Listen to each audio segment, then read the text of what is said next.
दोस्तों, क्या होगा अगर आप सुनसान रास्ते पर जंगल के बीच से चल रहे हो और अचानक कोई मॉन्स्टर तुम पर हमला कर दे, जिस मॉन्स्टर के बारे दुनिया में किसी को भी नहीं पता। तो चलिए कहानी शुरू करते हैं। कहानी की शुरुआत में सारा नाम की एक बच्ची को दिखाया जाता है, जो कि गाना सुनते हुए नाश्ता कर रही होती है और अपने पिता के घर वापस जाने के लिए अपना सामान पैक कर रही होती है। इसके बाद वह बिखरे हुए घर को साफ करती है। सारा अपने माता पिता की इकलौती बेटी है, लेकिन घर के कामों में बहुत माहिर है। जब वह काम खत्म कर लेती है तो वह अपनी सो रही माँ कैथी को जगाने जाती है। कैथी थोड़ी आलसी है और उसे उसके पति ने तलाक दे दिया है, इसलिए अब वह अपने पति के साथ नहीं रहती है। जब सारा अपनी माँ के तैयार होने का इंतजार करती है तो कई घंटे बीत जाते हैं और दोपहर हो जाता है। इस बात से सारा परेशान हो जाती है। कैथी ज्यादा देर तक सो जाने के लिए माफी मांगती है और फिर अपनी बेटी के साथ कार से निकल जाती है। माँ और बेटी के बीच रिश्ता ज्यादा गहरा नहीं है, इसलिए वे सफर के दौरान ज्यादा बातचीत नहीं करते। जब वे एक गैस स्टेशन पर पहुंचते हैं तो कैथी सिगरेट पीने के बाद अपनी बेटी को एक घड़ी तोहफे में देती है। यह घड़ी कैथी की माँ यानी सारा की नानी की थी।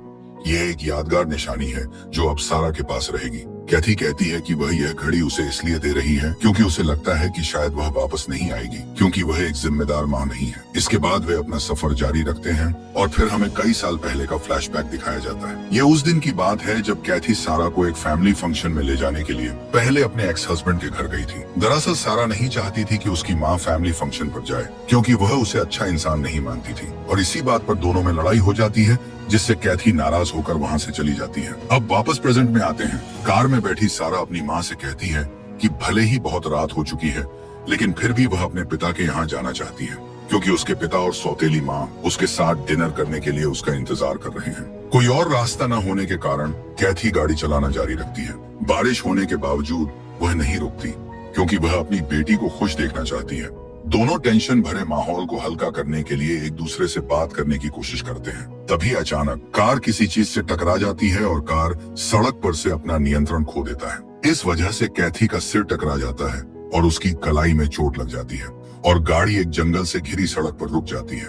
वे मदद के लिए इमरजेंसी सेवाओं को बुलाने के लिए परेशान होते हैं और सारा अपनी माँ को बताती है कि वे शायद किस जगह पर हैं। इसी बीच वे देखते हैं कि कार का टायर खराब हो गया है और गाड़ी आगे चलने की हालत में नहीं है, इसलिए दोनों गाड़ी के अंदर ही रहते हैं और कैथी अपने सिर के घाव पर एक बैंडेड लगा लेती है।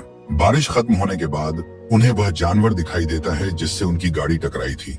वे उसे देखने के लिए बाहर जाने का फैसला करते हैं। ड्राइविंग सीट की तरफ का दरवाजा जाम होने की वजह से कैथी अपनी बेटी के साथ दूसरी तरफ से बाहर निकलती है। सारा सड़क पर पड़े जानवर को देखती है और उसके पास जाने से डरती है। दूसरी तरफ कैथी टायर को देखती है और समझ जाती है कि टायर पूरी तरह खराब हो गया है। वह अपनी बेटी से कहती है कि वह अपने पिता को फोन करके उसे लेने के लिए बुला ले। सारा का पिता उससे एक्सीडेंट के कारण के बारे में पूछता है। उसे शक होता है कि कैथी ने शराब पी होगी, क्योंकि उसका पास्ट ऐसा ही रहा है। खुशकिस्मती से इस बार कैथी ने यह गलती नहीं की थी। भले ही उसकी पुरानी यादें उसे इस बात के लिए कोस रही थीं कि वह इन सालों में कैसी इंसान बन गई है। यही वजह थी कि उसके एक्स हस्बैंड और बेटी ने उससे दूरी बना ली थी। उसे याद आता है कि उसकी जिंदगी कितनी बिखरी हुई है और शराब की लत ने उसे कितनी बुरी भावनाओं से भर दिया था। लेकिन इसके बावजूद अपनी माँ को इस बुरी हालत में देखकर भी सारा ने उसे कभी नहीं छोड़ा और हमेशा उसकी मदद करने की कोशिश की। अब वापस सड़क पर वे दोनों उस जानवर को पास जाकर देखते हैं तो पता चलता है कि वह एक भेड़िया है जो कार के टक्कर से मर गया था। वे कार में वापस आ जाते हैं और कैथी अपनी बेटी से बात करती है। वह भेड़िए का एक बड़ा दांत दिखाते हुए कहती है कि गाड़ी से टकराने से पहले ही जानवर को गहरे घाव लगे हुए थे। शायद वह जंगल में किसी बड़ा जानवर से लड़ रहा था, जिसने उसे वहां से भगा दिया होगा।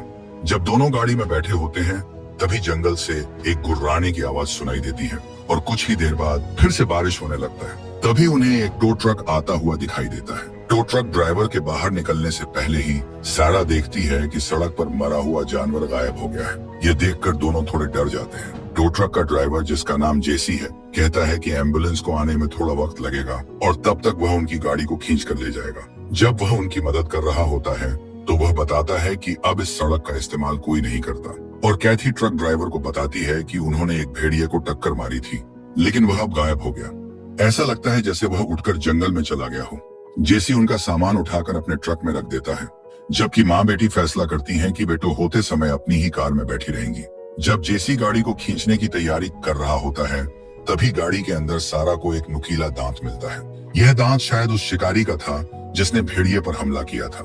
वह अपनी माँ से पूछती है कि यह दांत एक असली भेड़िए के दांत के मुकाबले इतना बड़ा क्यों है। जेसी अपना काम करता रहता है, तभी कैथी फोन के बारे में पूछती है। सारा बताती है कि फोन उन बैगों में है जिन्हें जेसी अपने ट्रक में ले गया है। कैथी सारा से कहती है कि वह जाकर जेसी से फोन मांग ले। जब सारा जेसी के पास जाती है तो वह उसे खुद अपने ट्रक से फोन लाने के लिए कहता है। डरी होने के बावजूद सारा जेसी की गाड़ी के पास जाती है, लेकिन ट्रक लॉक होता है। वह जेसी को यह बताती है तो वह कहता है कि वह उसे जल्द ही खोल देगा। तभी सारा की नजर सड़क पर खून के धब्बों पर पड़ती है और वह यह सोचकर बेचैन हो जाती है कि भेड़िया को जंगल में घसीटा गया था। वह जंगल के किनारे के पास जाती है और देखती है कि मरा हुआ भेड़िया झाड़ियों के बीच छिपा हुआ है। सारा अपनी माँ को देखने के लिए आवाज लगाती है, लेकिन कार के अंदर होने की वजह से वह उसकी आवाज नहीं सुन पाती। इस सिचुएशन को देखकर सारा को एक सुबह की बात याद आ जाती है। उस दिन जब उसकी माँ सो रही थी, तब सारा उसके पास लेटकर धीरे से बोली थी कि वह उससे कितनी नफरत करती है, क्योंकि वह वैसी माँ नहीं थी जैसी उसे होना चाहिए था। अब वापस प्रेजेंट समय में अचानक सारा के पीछे एक डरावना क्रीचर दिखाई देता है, लेकिन पलक झपकते ही गायब हो जाता है। इसके बाद वह डरकर अपनी माँ की कार में लौट आती है और बताती है कि उसने मरे हुए भेड़िए को देख लिया है। उधर बारिश में गाड़ी ठीक करते हुए जेसी को भी पास से डरावनी गुर्राहट सुनाई देती है। वह अपनी टॉर्च जलाकर देखने की कोशिश करता है कि वहाँ क्या है। दूसरी तरफ कैथी अपनी बेटी से उस जानवर के बारे में भूल जाने को कहती है और बताती है कि वे जल्द ही यहाँ से चले जाएंगे। लेकिन सारा पूछती है कि भेड़िए जैसे खूंखार जानवर के साथ इतनी क्रूरता कौन कर सकता है। सारा को डरा हुआ देखकर कैथी कहती है कि जिस जानवर ने भेड़िए को मारा है वह उनके पीछे नहीं आएगा। इसके बाद वह जेसी को आवाज लगाती है, लेकिन कोई जवाब नहीं आता। जल्द ही उन्हें पता चलता है कि जेसी वहां नहीं है। उन्हें जेसी दिखाई नहीं देने पर कैथी उसे ढूंढने जाने का फैसला करती है। हालांकि उसकी बेटी उसे मना कर रही होती है, फिर भी कैथी कार के आसपास देखती है, लेकिन जेसी कहीं नहीं मिलता, जिससे वह डर जाती है। कैथी उसे ढूंढती रहती है और उसका नाम पुकारती है। उसे लगता है कि शायद वह जंगल के अंधेरे में कहीं छिपा है। बारिश के बीच कैथी को कुछ भी साफ साफ दिखाई नहीं दे रहा होता है। जंगल से अजीब आवाजें और गुर्राहटें आ रही थीं। तभी अचानक जेसी का कटा हुआ हाथ कैथी की गाड़ी के बोनट पर आकर गिरता है। यह देखकर वह बुरी तरह डर जाती है और भागकर अपनी बेटी के पास कार में वापस आ जाती है। यह सब देखकर दोनों घबराए हुए थे। सारा बहुत ज्यादा डरी हुई थी, इसलिए कैथी उसे संभालने और शांत करने की कोशिश करती है। कुछ मिनट बाद वे जेसी को सड़क की ओर रेंगते हुए देखते हैं, जो अपने ट्रक तक पहुंचने की कोशिश कर रहा होता है। सारा और उसकी माँ उसे पास आते हुए देखती हैं, लेकिन उन्हें समझ नहीं आता कि वे क्या करें। जेसी बड़ी मुश्किल से अपनी गाड़ी में घुसने की कोशिश करता है, लेकिन घुस नहीं पाता। सारा अपनी माँ से कहती है कि उसे अपने सामने वह राक्षस दिख रहा है। वह इंसान जैसा दिखने वाला एक क्रीचर है, जिसके बड़े बड़े और नुकीले दांत हैं। जेसी दरवाजा तो खोल लेता है, लेकिन अंदर नहीं जा पाता क्योंकि वह बहुत ज्यादा घायल है और उसका एक हाथ भी नहीं है। वह क्रीचर उनकी नजरों से दूर चला जाता है, लेकिन तभी जेसी जमीन पर गिर पड़ता है। वह क्रीचर उसे घसीटकर उसी की गाड़ी के नीचे ले जाता है और उसे मार डालता है। इस भयानक और डरावने मंजर को देखने के बाद दोनों कार में चुपचाप बैठी रहती हैं। यह समझने की कोशिश करती हैं कि उन्होंने अभी अभी क्या देखा। सारा बहुत डर के मारे रोने लगती है, क्योंकि उसे लगता था कि राक्षस नहीं होते, लेकिन जो उसने देखा उससे उसका शक यकीन में बदल गया। जेसी के ट्रक का दरवाजा खुला देखकर कैथी कहती है कि अगर उसे ट्रक की चाबियां मिल जाएं, तो वे उस जगह से निकल सकते हैं। सारा को डर है कि कुछ बुरा हो जाएगा, इसलिए वह नहीं चाहती कि उसकी माँ बाहर जाए। लेकिन कोई और रास्ता न होने पर और यह न जानते हुए कि मदद कब आएगी, कैथी जेसी की गाड़ी की तरफ जाती है। मगर उसके जाने से ठीक पहले वह राक्षस कार पर हमला कर देता है और कैथी को बाहर खींच लेता है। वह उस पर हमला करने ही वाला होता है, लेकिन तभी किस्मत से एम्बुलेंस आ जाती है और उसके शोर से वह डरावना क्रीचर डरकर भाग जाता है। दोनों को फर्स्ट एड के लिए एम्बुलेंस के अंदर ले जाया जाता है। कैथी उनसे तुरंत उस जगह से चलने के लिए कहती है, क्योंकि वहाँ एक राक्षस है जो उन सबको मार डालेगा। वहाँ शरीर के कुछ टुकड़े देखकर एक अस्पताल का कर्मचारी आसपास देखने जाता है। जब उसका साथी उसे वापस चलने के लिए बुलाता है और गाड़ी में बैठता है, तो उसे पहला कर्मचारी कहीं नहीं मिलता। तभी अचानक वे तीनों यह देखकर चौंक जाते हैं कि दूसरे कर्मचारी की लाश एम्बुलेंस के सामने वाले शीशे पर आकर गिरी है। राक्षस फिर से उन पर हमला करना शुरू कर देता है, जिससे अंदर बैठे सभी लोग बुरी तरह डर जाते हैं। कैथी नर्स से उनके साथ पीछे आने के लिए कहती है, लेकिन वह क्रीचर बेरहमी से उसे पकड़कर मार डालता है। कैथी कुछ नहीं कर पाती, बस अपने बचाने वालों को अपनी आंखों के सामने मरते हुए देखती रहती है। भागने का मौका देखकर कैथी एम्बुलेंस को तेजी से भगा ले जाती है। एक पल के लिए वे दोनों खुश होते हैं, लेकिन तभी वह तेज रफ्तार वाला राक्षस जंगल से निकलता है और एम्बुलेंस से टकरा जाता है, जिससे गाड़ी सड़क पर पलट जाती है। सारा को कुछ चोटें आती हैं, लेकिन वह किसी तरह उठ जाती है। जब वह अपनी माँ को देखती है तो पाती है कि वह बेहोश हो गई है। खुशकिस्मती से वह जल्द ही होश में आ जाती है। कैथी रेडियो उठाकर मदद बुलाने की कोशिश करती है, लेकिन कोई संपर्क नहीं हो पाता। तभी अचानक वह क्रीचर फिर से सामने आ जाता है और उन्हें और भी डरा देता है। लेकिन जब कैथी उस क्रीचर के चेहरे पर टॉर्च की रोशनी मारती है तो वह हमला नहीं करता और चला जाता है। कैथी बुरी तरह घायल है और उसके मुंह से खून निकलता है, लेकिन उसे याद है कि उसे अपनी बेटी को यहाँ से बाहर निकालना है। वह हिम्मत जुटाती है और सारा के पास जाकर कहती है कि उसे वापस सड़क पर जाना होगा, क्योंकि किसी को नहीं पता कि वे यहाँ हैं। कैथी के पास एक प्लान है और वह अपनी बेटी को बताती और हिम्मत देती है कि उसे आगे क्या करना है। वह कहती है कि वह राक्षस का ध्यान भटकाएगी, जबकि सारा सड़क की ओर भागेगी। सारा को डर लगता है कि कहीं वह क्रीचर उसकी माँ को न पकड़ ले, लेकिन कैथी कहती है कि वह अपनी सुरक्षा के लिए आग वाली मशाल जलाएगी, क्योंकि राक्षसों को रोशनी पसंद नहीं होती। सारा जानती है कि उसकी माँ झूठ बोल रही है, फिर भी कैथी कहती है कि वह वैसे भी जल्द ही मरने वाली है, इसलिए अपने बचे हुए समय में वह कुछ ऐसा करेगी जिससे उसकी बेटी जिंदा बचकर निकल सके, क्योंकि वह उससे बहुत प्यार करती है।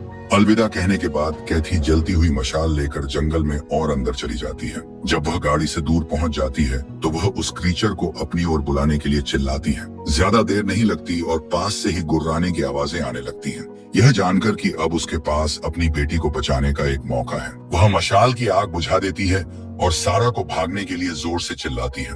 तभी अचानक वह क्रीचर अंधेरे से निकलकर कैथी पर हमला कर देता है। अनफॉर्चुनेटली वह उसे बहुत बेरहमी से काटता है, जिससे उसे बहुत दर्द होता है। तभी बहादुर सारा वहां पहुंच जाती है और एक हथौड़े से उस राक्षस पर हमला करती है। वह उसके चेहरे पर रोशनी डालती है और चीख कर उसे डराकर भगा देती है। हमले के बाद सारा अपनी माँ के पास जाती है, जिसके शरीर पर जानलेवा घाव थे। वह अपनी बेटी की बाहों में ही दम तोड़ देती है, जिससे सारा फूट फूट कर रोने लगती है। पास से गुर्राने की आवाज सुनकर सारा अपनी माँ को अलविदा कहती है और टॉर्च लेकर गाड़ी में वापस चली जाती है। वह अपनी माँ को खोने का दुख मनाती है और अकेले होने की वजह से घबराई भी होती है। अपनी माँ का लाइटर और एक जलने वाला स्प्रे इस्तेमाल करके उसके दिमाग में एक तरकीब आती है। वह अपना टेडी बियर उठाती है जो लोरी गाता है और उसे एम्बुलेंस के अंदर रखकर शोर करने देती है। फिर वह खुद छिप जाती है। ज्यादा देर नहीं लगती और जंगल से वह क्रीचर गाड़ी के पास आता है और अंदर घुस जाता है। वह गुस्से में टेडी बियर पर हमला करने लगता है। जब ऐसा हो रहा होता है तब सारा अपनी छिपने की जगह से निकलकर बाहर आ जाती है और वह क्रीचर उसका पीछा करता है, लेकिन सारा बहादुरी से इंतजार करती है और कहती है कि वह राक्षस से नहीं डरती। जैसे ही वह जानवर हमला करता है, सारा स्प्रे और लाइटर का इस्तेमाल करके उसे आग लगा देती है। वह क्रीचर दर्द से चिल्लाता है और उसका जलता हुआ शरीर जमीन पर गिर जाता है, जो अब मरा हुआ लग रहा था। सारा राक्षस के पास जाती है, तभी उसके शरीर में एक हरकत होती है। इस डर से कि कहीं वह फिर से न उठ जाए, सारा एक डंडे से राक्षस को तब तक मारती है जब तक वह हिलना बंद नहीं कर देता। अब सुबह हो रही थी। सारा जंगल में तब तक चलती रहती है जब तक उसे इंसानी बस्ती का कोई निशान नहीं मिल जाता। उसे याद आता है कि कैसे उसने और उसकी माँ ने बिना हिचकिचाए अपने डरों का सामना किया था। अब अपनी माँ कैथी की जो सबसे गहरी याद उसके साथ रहेगी, वह है मुश्किलों के बीच दिखाया गया उसका सच्चा प्यार और उसे बचाने के लिए दिया गया उसका बलिदान। दोस्तों, अगर एक्सप्लेनेशन अच्छा लगा हो तो वीडियो को लाइक और चैनल को सब्सक्राइब करना न भूलें। वीडियो देखने के लिए धन्यवाद। अगले वीडियो में फिर मिलते हैं।